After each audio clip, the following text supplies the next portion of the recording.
एक बार पुनः आप सभी का स्वागत है हमारे ऑफिशियल यूट्यूब चैनल में। आज का जो हमारा विषय है इस सब्जेक्ट सीरीज़ का, उसमें बहुत ही महत्वपूर्ण है जो मैक्रो इकोनॉमिक्स समष्टि अर्थशास्त्र के ऊपर आधारित है। उसके कुछ यहाँ इम्पोर्टेंट क्वेश्चंस लिए हुए हैं जो अलग अलग प्रतियोगी परीक्षाओं में पूछे जाते हैं। तो चलिए शुरू करते हैं। क्वेश्चन नंबर फर्स्ट है, किसने कहा कि आपूर्ति अपनी खुद की मांग पैदा करती है? तो किस अर्थशास्त्री ने कहा कि supply creates it's on demand, कि आपूर्ति से ही अपनी मांग पैदा हो जाएगी। कहने का मतलब ये है कि पहले आप उत्पादन कर दो, उसकी मांग जो है वो अपने आप हो जाएगी। तो ये प्रतिष्ठित अर्थशास्त्रों से संबंधित हैं। तो ये जो विचार दिया था वो सर्वप्रथम JB ने दिया। अगला प्रश्न जो है वो इसके ठीक विपरीत है कि किस अर्थशास्त्री ने कहा कि मांग अपनी आपूर्ति खुद पैदा करती है, कि demand creates it's on supply, कि मांग होगी तो पूर्ति अपने आप होगी।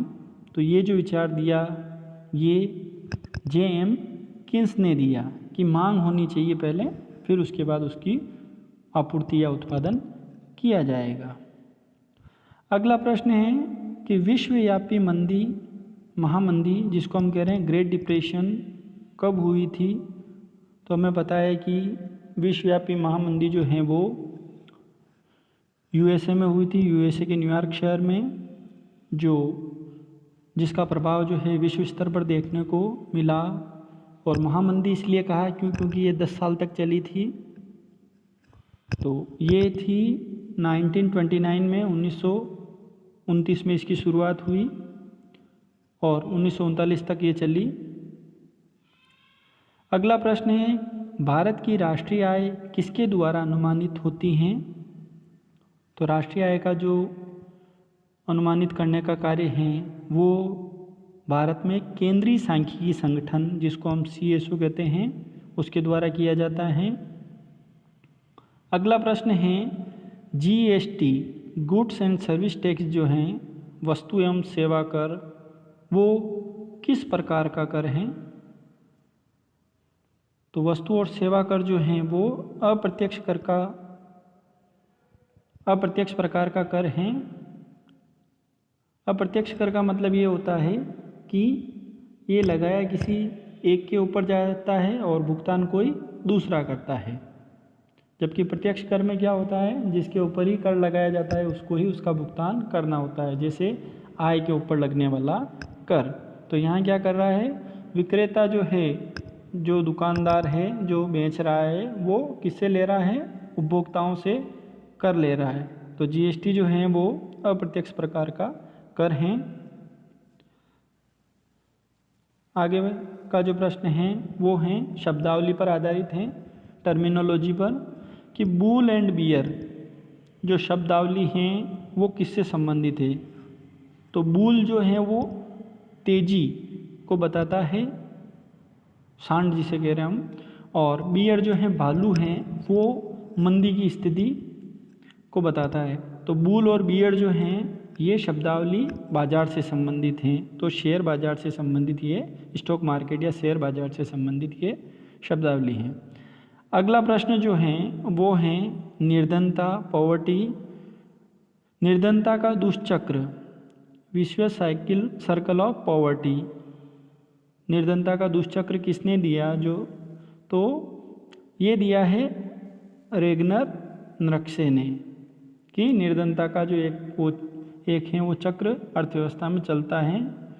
जैसे कि कम आय होगी तो कम मांग होगी, कम मांग होगी तो कम उत्पादन होगा, कम उत्पादन होगा तो लोगों को रोज़गार कम मिलेगा, और लोगों को रोज़गार कम मिलेगा तो वो अपनी ज़रूरतें पूरी नहीं कर पाएंगे, और फाइनली इसका कारण क्या होगा, वो निर्धनता या गरीबी के रूप में देखने को मिलेगा।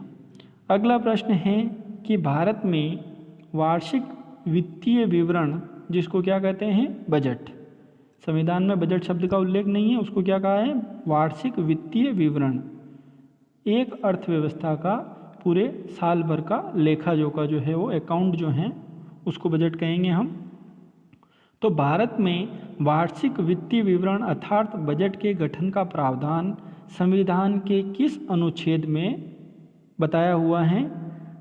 तो भारत के जो संविधान में है इसका उल्लेख अनुच्छेद 112 में इसका उल्लेख है।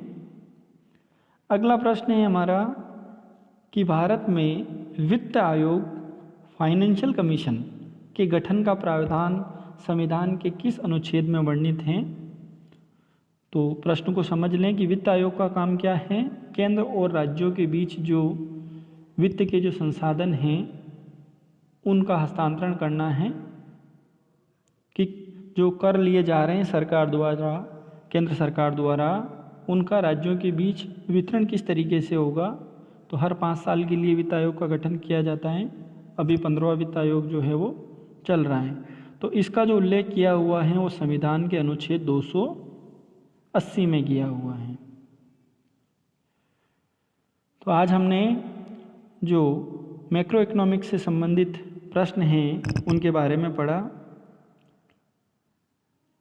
चैनल को लाइक करें, सब्सक्राइब करें और अपने दोस्तों के साथ शेयर करें। क्वेश्चन से संबंधित कोई भी क्वेरी हो तो कमेंट करें आप।